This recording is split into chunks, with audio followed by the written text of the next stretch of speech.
The Beginning After the End. Volume 8. Capítulo 259. Lei da Selva. Tem algo vindo. Eu grunhi, mal conseguindo me levantar. Regis se virou e eu pude literalmente ver seu corpo negro de fumaça pálido. Oh, merda! Meu coração batia forte enquanto os passos rápidos das bestas ficavam mais altos. Eu mancava tão rápido quanto meu corpo me permitia sob a tensão atual da fruta que eu tinha acabado de consumir. De jeito nenhum eu poderia lutar contra qualquer horda que vinha em nossa direção no estado atual em que eu estava. Enviada pelos céus, conseguimos encontrar uma depressão no solo perto de uma grande árvore. As raízes expostas se retorciam juntas, entrelaçando-se dentro e fora do solo para nos fornecer um abrigo apertado para nos escondermos. Meu coração batia forte enquanto ouvia o que parecia uma debandada procurando cada centímetro quadrado da área da qual tínhamos escapado por pouco. Minha mente girava tentando pensar no motivo pelo qual de repente traímos a atenção de todos eles. Foi porque eu comi a fruta? Não era isso. Aquela armadilha de mosca transparente, ela soltou um grito horrível pouco antes de morrer. E foi aí que tudo ficou claro. Os macacos de duas caudas, o monstro armadilha e tudo mais naquele andar quase não faziam barulho. Todos os organismos aqui se adaptaram para fazer o mínimo de barulho possível, provavelmente para sobreviver contra o que quer que sejam essas feras. Sensível ao som. Eu murmurei, apontando para o meu ouvido. Regis acenou de volta e nós dois esperamos que esta besta seguisse em frente. A essa altura, o próprio solo tremia sob os passos constantes da horda de feras. Assim era quão próximas elas estavam. Eu podia ouvir um chiado alto enquanto as feras continuavam a procurar a fonte do grito que as atraíra. Com o quão perto a horda de bestas estava, eu podia sentir a pressão que elas emitiam e basta dizer que era em um nível totalmente diferente das quimeras que Regis e eu tínhamos enfrentado. Mantendo estável minha respiração, eu permaneci congelado enquanto o som áspero de engrenagens enferrujadas batendo juntas ficava mais perto. Até Regis permaneceu dentro de mim, com medo de ser visto, apesar de seu estado incorpóreo. De repente, os cabelos da minha nuca sentiram que algo que eu não gostaria estava vindo. O ruído rápido ficou ainda mais alto até que, momentos depois, eu fui capaz de ver. Não era uma horda de feras. Era apenas uma besta muito longa e grande. As quimeras eram horríveis de se olhar, mas esta criatura era algo saído diretamente do pesadelo de um demônio. Com a estrutura geral de um milípede, exceto o tamanho e a circunferência de um trem-bala, a criatura passou por mim usando suas incontáveis pernas finas que mediam o dobro da minha altura. Consegui distinguir as pinças serrilhadas em sua cabeça enquanto ela passava, mas a maioria dos detalhes menores não tiveram tanto impacto. Eu estava focado no fato de que este milípede era quase transparente. Tingido em um tom roxo suave que se mesclava com as folhas brilhantes, o milípede gigante parecia mais gelatinoso do que sólido, como se estivesse faltando sua casca dura ou algo assim. No entanto, vendo como nem mesmo os galhos afiados das árvores etéreas faziam um arranhão contra o exterior da criatura, eu sabia que não seria fácil matá-la. O milípede continuou a rastejar ao nosso redor, procurando por sua presa. Apesar de seu tamanho e comprimento tremendos, ele se movia com tal habilidade e flexibilidade que, mesmo quando se mudou para uma área diferente, não havia nenhum vestígio de que uma fera gigante tivesse passado. Ainda assim, eu podia ouvir o milípede gigante nas proximidades. Seus passos continuaram a sacudir o chão, me impedindo de tentar sair de meu refúgio apertado. O tempo se arrastava enquanto esperávamos ansiosamente o milípede partir, quando de repente eu pude ouvir uma mudança em suas ações. Os passos rápidos da besta começaram a diminuir até que tudo o que eu podia ouvir era uma batida rítmica. O que está acontecendo agora? Perguntou o Regis. Não tenho certeza, respondi, terrivelmente tentado a dar uma olhada. Não demorou muito para descobrir que eu não estaria vivo se tivesse me movido. Não muito depois de o milípede começar a bater ritmicamente com as incontáveis pernas no chão, pude ouvir gritos de dor. Eu só podia presumir que a besta havia usado alguma forma de colocalização para encontrar qualquer coisa próxima que tivesse se movido. Com as batidas ritmadas interrompidas, me preparei o suficiente para descobrir o que estava acontecendo, apesar da sensação de queimação em meu núcleo continuando a absorver o éter da fruta. Está comendo. Regis sussurrou, olhando por cima do meu ombro. A centopeia havia se enrolado em torno de uma enorme árvore, que aparentemente era o lar de uma família de macacos de duas caudas. O que foi um banquete para a centopeia foi um trágico banho de sangue para os macacos. Eu podia ver o macaco maior encharcado em seu próprio sangue conforme era engolido enquanto um macaco menor batia desesperadamente na cabeça do milípede. Imperturbável por uma visão a qual eu estava muito acostumado, estudei o milípede. A besta gigante tinha depressões circulares em todas as suas costas que pulsavam, mas além das pinças em forma de adaga e suas pernas afiadas, eu não conseguia ver nenhuma outra forma de ataque. Por favor, me diga que você não está pensando em lutar contra essa coisa. Regis sussurrou a 1 centímetro de meu ouvido. Não se eu não precisar. Apesar de haver mais de uma dúzia de macacos todos tingidos de éter, eles não tinham chance contra o milípede.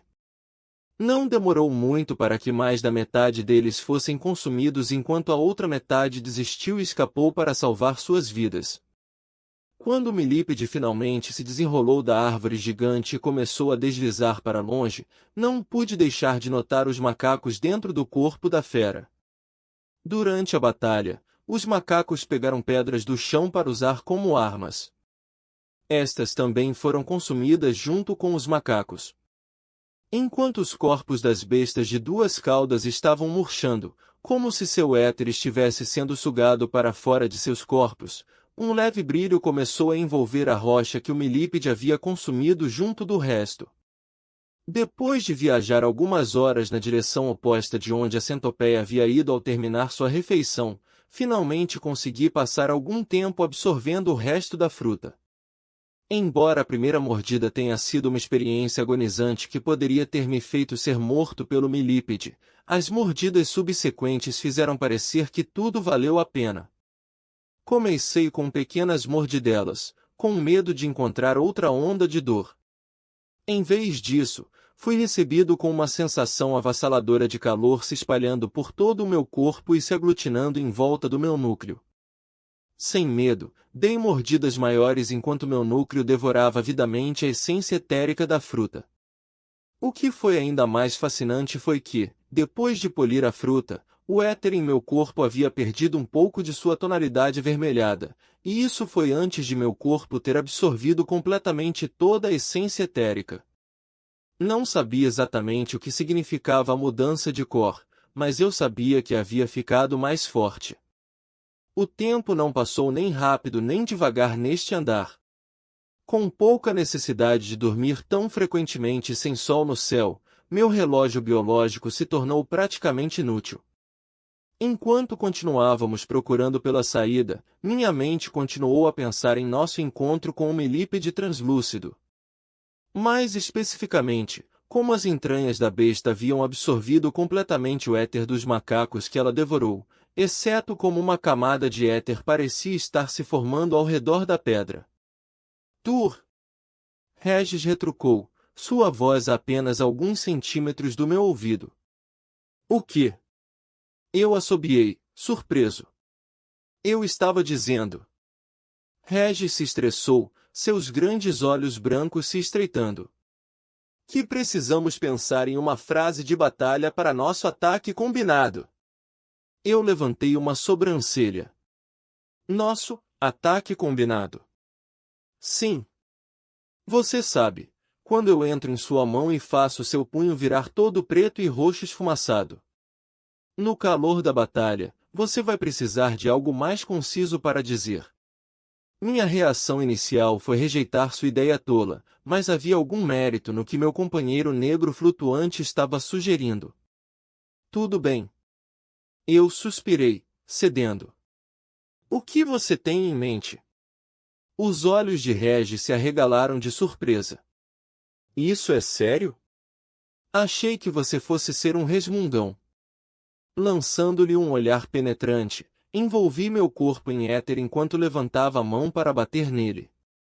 Tá bom, tá bom. Regis se encolheu. O que acha de punho de explosão de éter? Ele sugeriu, fora do alcance do meu braço.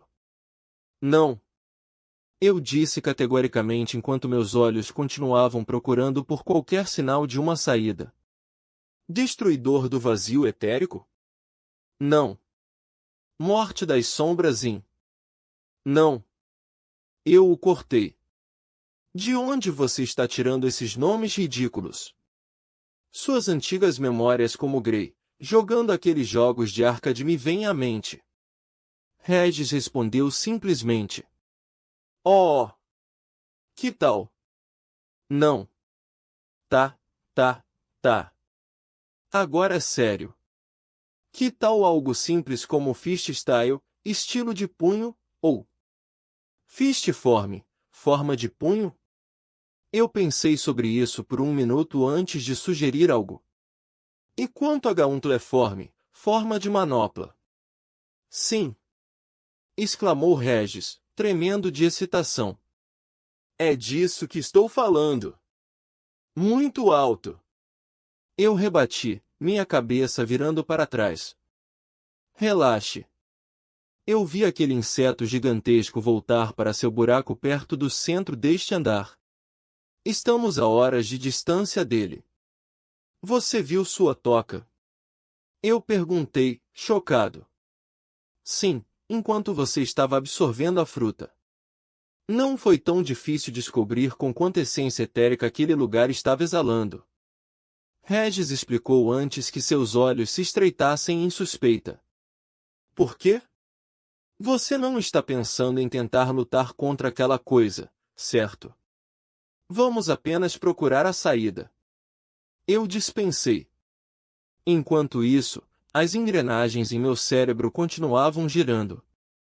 Horas subjetivas passaram sem intercorrências enquanto vasculhamos a floresta etérea. Mas algumas vezes, encontramos uma besta armadilha com seus frutos me tentando cada vez que passávamos por eles. Felizmente, nenhuma das outras frutas parecia tão potente quanto a primeira que comi. Descansamos intermitentemente, principalmente para que eu pudesse sentar e me concentrar no meu núcleo de éter. Eu estava destruindo meu cérebro tentando pensar em como formar novos canais por todo o meu corpo para que pudesse controlar mais livremente o éter dentro de mim. Depois de horas de deliberação e teste sem nada para provar, retirei a pedra translúcida que segurava Sylvie.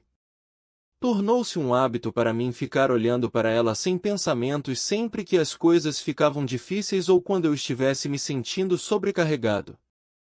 Desde alguns dias atrás, eu fazia Regis entrar nela de vez em quando para ver se havia algum desenvolvimento acontecendo dentro da pedra, se Sylvie estava melhorando no geral, mas nada havia mudado.